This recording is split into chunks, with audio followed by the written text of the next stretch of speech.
ኃጢአት አመጽ ነው፣ አመጽም የዲያብሎስ ሥራ ነው። የዲያብሎስን ሥራ ላይ ፈርስ እግዚአብሔር ልጅ ተገለጠ ነው። ሙሉ ጥቅሱ እኮ እንደሱ ነው። እኛስ ሸርፈን እናወጣትና የዲያብሎስን ሥራ ሊያፈርስ። የዲያብሎስ ሥራ ምንድነው? ለኛ ድግምት፣ መተት፣ ሟርት፣ ጥንቆላ። ልክ ነው እኮ እሱ እኮ የዲያብሎስ ሥራ ነው። ሰይጣን ግን በዛ በኩል ባይዘው በድግምት አንተን ምንም እንደማያደርግ ያውቃል ሰይጣን።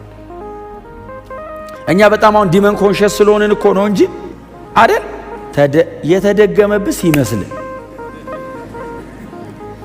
በጣም የተቃውሞ ጸሎት ላይ የምንበረታው ለምንድን ነው? ምስጋና ላይ ለምንድን ነው የሚደክመን?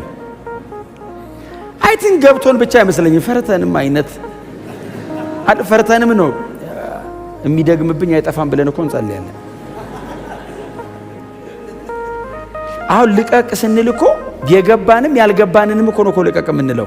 እኛንን ባይዘው ለእግዚአብሔሩም ለሰይጣኑም የተለየ ትምህርት ሰርተን፣ ሰይጣኑም እንደዚህ አይደለም ይዋጋው ባይዘው ወይ እኛ ባይዘው መንገድ እያሳየነው ነው። ጥቅስ እኮ የለም እንደዚህ አይነት እኮ ውጌ የለም። ከዛ እንደዚህ ሊያረግ ይችላል ስንል በሞክር አዲስ መንገድ ዲስከቨር እኛ ነን የምንሰጠው ባይዘው መመቻዱላ። በእውቀት ሲሆን መንፈሳዊ ዓለም ላይ ስራ ይሰራል። አሜን ነው።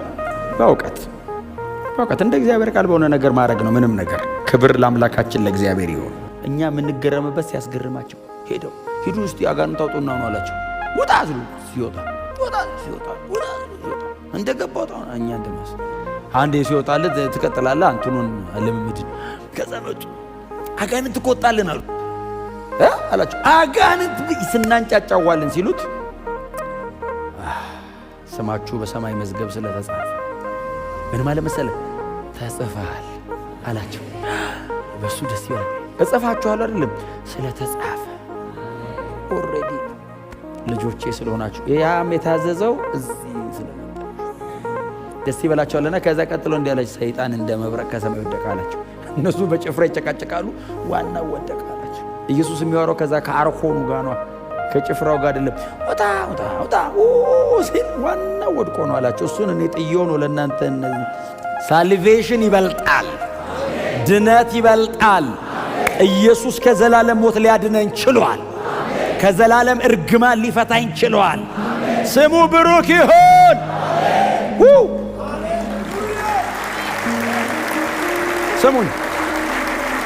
ስሙኝ በእውነት ነው የምላችሁ። በጣም በትህትና አጠገባቸው ያለውን ሰው የእግዚአብሔር ቤተሰብ ነው ብሉት።